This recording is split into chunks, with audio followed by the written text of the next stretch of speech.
Hi வணக்கம். ஒரு மேக்கப்ல grey ஆகுறதும் கேக்கி ஆகுறதுக்கும் உள்ள வித்தியாசம். ரெண்டுமே டிஃப்ரெண்டான செயல்பாடாக தான் இருக்கும். கிரே ஆகுறதுன்னு சொன்னா நாங்கள் கலர் அவங்களுக்கு சூட் ஆகாத மாதிரி போடும்போது தான் அந்த விஷயம் நடக்கும்.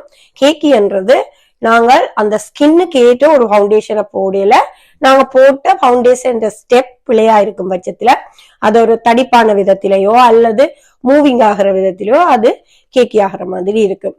மூவ் ஆகிற தன்மையோட இருக்கும், அது அப்செட் வடிவில்லாத தன்மையோட கொடுக்கும்.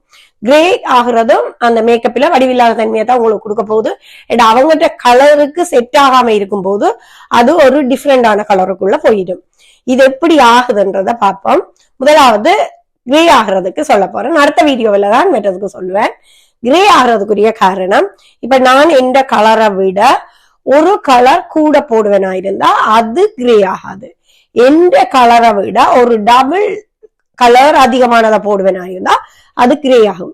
எந்த கலர் குறைவா இருக்கும் பட்சத்துல எனக்கு கிரே ஆகும். இப்போ ஒரு கதைக்கு பிரைட் ஆன ஒரு ஆளா இருந்தா கூட அவங்களுக்கு டார்க் சர்க்கிள் இருக்குதுன்னும் போது நீங்க அழகா டார்க் சர்க்கிள கவர் பண்ணாம நீங்க அவங்களுக்கு போட போற பவுடர் கலர் பிரைட்டா இருக்க போகுது.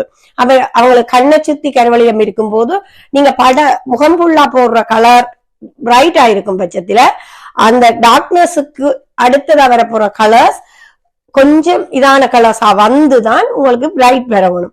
நீங்க ஒரு ஒரேஞ்சு மட்டும் போட்டுட்டு நீங்க போடுவீங்களா இருந்தா அது ஃபுல் கவர் ஆகின மாதிரி ஒரு தன்மை கிடைக்காத பட்சத்துல உங்களுக்கு பிரைட்டான கலர் அவங்க ஸ்கின்ல ஃபுல்லா போடிக்க அங்க கிரே அடிக்குது. பிரைட்டான ஆக்களுக்கு கூட டார்க் சர்க்கிள் இருந்தா அந்த இடத்த கிரே ஆன தன்மை வரும். அதே மாதிரி ஒரு ஸ்கின் டோன் குறைஞ்ச ஒரு ஆள் பிரைட் ஆக்க போறான்னு சொன்னா கூட அந்த முகத்துக்கு கிரே ஆகிறதுக்குரிய சந்தர்ப்பம் அதிகமா இருக்குது. ஏன்னா அங்க நீங்க சரியான கவனமா இருக்கணும்.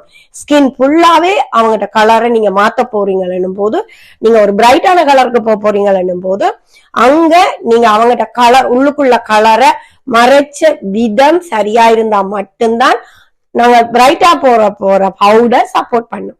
அப்ப இதுல கவனமா இருக்கணும். ஒரு மீடியம் ஸ்கின் டோனுக்குள்ள உள்ள ஆக்களுக்கு நீங்கள் அதிகமான பிரைட்டான கலரை அவாய்ட் பண்ண வேணும். அதே மாதிரி ஒரு பிரைட்டான ஸ்கின் டோன்காரருக்கு டார்க் ஸ்கின் கலர் உள்ள பவுடர்களை போட்டீங்கன்னா அவங்கள கலர் வித்தியாசமா காட்டும். இப்ப ரோஸ் கலர் ஸ்கின் டோன் இருக்கும், ஒரு ஜெலோ டோனில இருக்கும், ஒவ்வொரு கலர்ஸ்ல இருக்கும் ஸ்கின் டோன். அதை பார்த்து ஒர்க் பண்ணினாவே உங்களுக்கு கிரே ஆகாது. கிரே ஆகுறதுக்கு இது சரியான ஜூஸா இருக்கும்னு நினைக்கிறேன். இதே மாதிரி ஜூஸ்ஃபுல்லான வீடியோட அடுத்ததா சந்திக்கிறேன். தொடர்ந்து வசனம் வருகுது இல்ல, காதுக்கு வாய்க்க இருக்குது.